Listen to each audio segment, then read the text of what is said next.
Hey friends, I've got a couple of tone building exercises for you today that'll help you, I think, overall with sound, but primarily with projection and the upper stack of your horn. All right, we'll get right to that with a story of two Joes. All right, it all comes together in just a minute. First, my name is Dave. I teach people how to play the saxophone.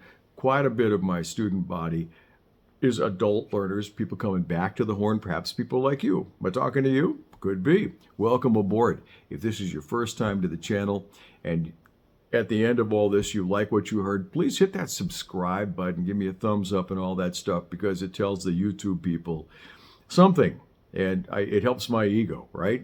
I don't know. I have no script and I don't edit these things. So let's get right to the story here today.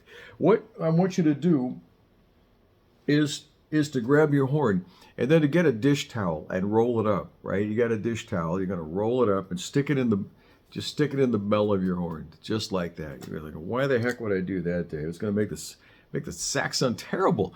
Yeah, it's not going to sound very good. And the caveat for today's exercise is this is not for all of you, all right? But look, let's play how about a simple scale?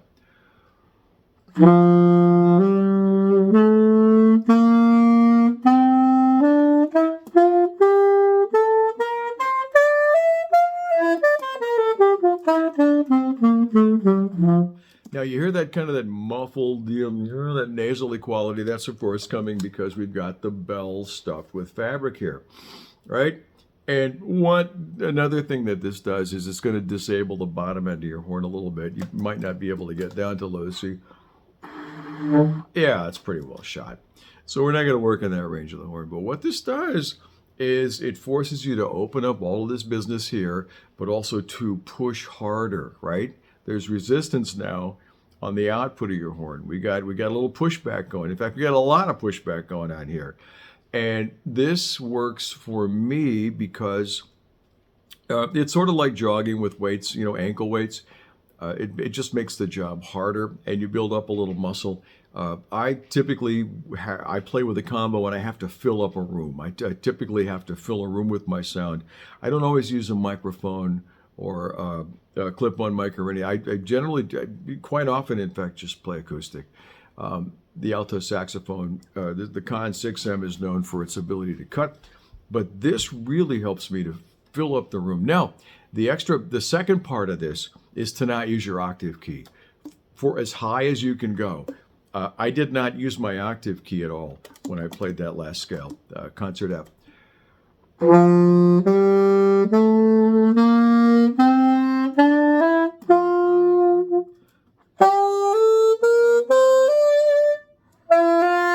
And that's as high as I can go. Obviously, I lost octave there.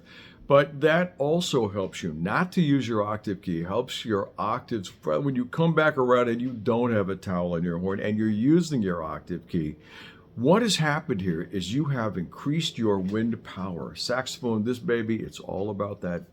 That's the gas that makes this car run, right? You gotta have air. You gotta have that air pressure. And this forces you to do that, to keep the airstream and to put the higher amount of the quicker air into the top tones. So if you're trying to play your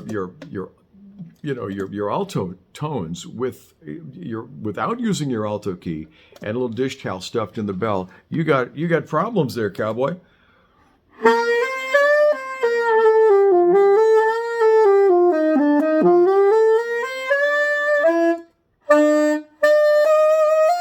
All right, and no chewing on the mouthpiece, all right? You got to do it with your air, all right? I'm just sitting down and I'm not blasting the way I would normally blast in a practice session.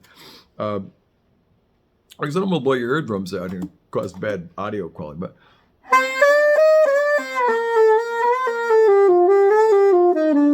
All right, now that doesn't sound pretty. It's not supposed to sound pretty. It's a building exercise, okay? And eventually, you will sound much better when you take all this out and start using your octave key. I said that before, but I want to repeat that, okay? Now, this exercise is not for everybody. The thing is your horn doesn't sound pretty. It's going to sound a little bit muffled and troubled while you're playing. And it may be important for those of you who are coming into the game or really don't play out much. to just sound pretty while you're practicing. You may want to, sound real pretty at home while you're playing your horn and practicing, and that may be the most important thing to you. So this isn't an exercise that's going to work because, like I said, it's going to mangle your tone while you're doing this heavy lifting. If you're in a community band, you're in a horn section, maybe you're the lead alto, lead tenor, and you find that you have some projection issues. This could help you. Okay, like I said, I don't play in a horn section. I am the horn, and quite often I need to fill up, a hall, a space, with my lovely alto tone. So this helps me to get there. Now, the tale of two Joes. There's a third part of this exercise. And I'm going to lay this out there because I can't figure it out, okay? I'm going to lay it out for maybe somebody in the audience will know here. And quite often, that's the beauty of YouTube. Quite often, you'll come back with something. I always appreciate comments, and I always get back to you. And if you have a private comment that you don't want the world to read, I'll stick my email in the comments below. But anyway, the tale of two, I was watching a little master class or something online that was hosted by Joe Lovano. Joe Lovano's a tenor sax guy, marvelous tenor sax guy, huge sound. Apparently plays something along the lines of a 10-star tip opening, which is a whopper, on his mouthpiece with a number 4 reed, which is a whopper. That's like a popsicle stick, basically. And he just gets a beautiful jazz tone with that.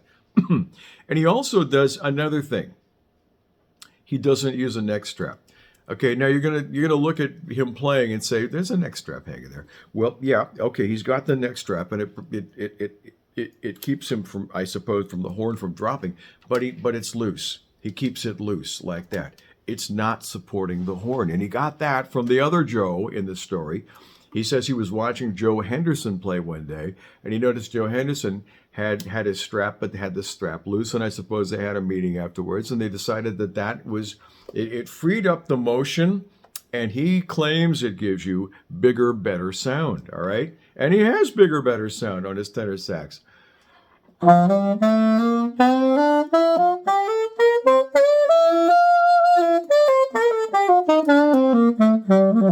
The problem I have with this model of not really letting the strap be one of the points that holds your sax up is when you get up in the palm keys, that's where the saxophone kind of breaks loose. Now, I will manage it with the E flat key, and I didn't make that up. I got that from watching a Joe Temperley video.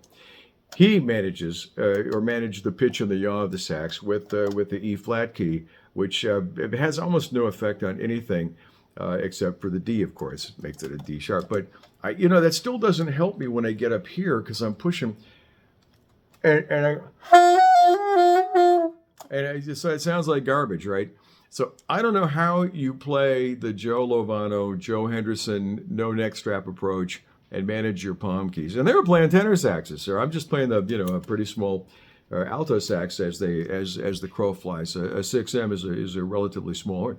So anyway, that's what I got. If you have any ideas how to make that work or what they did, or Joe, maybe you can ask him. All right. Hey, that's all I have. I'm grateful that you're here. Again, I'm going to look forward to reading your comments. I'm going to stick my email address or a way to contact me in the description below.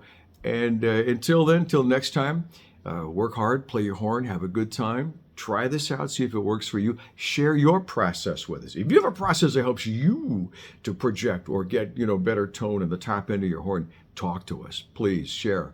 That's what, again, like I said, that's what it's all about. All right. Again, my name is Dave. If you liked what you experienced today, please hit that subscribe button, give me a thumbs up, and be good to each other, especially in our new climate here. Be kind to each other, do some good work, play your horn, enjoy, and I will catch you next time. All right. Thank you so much.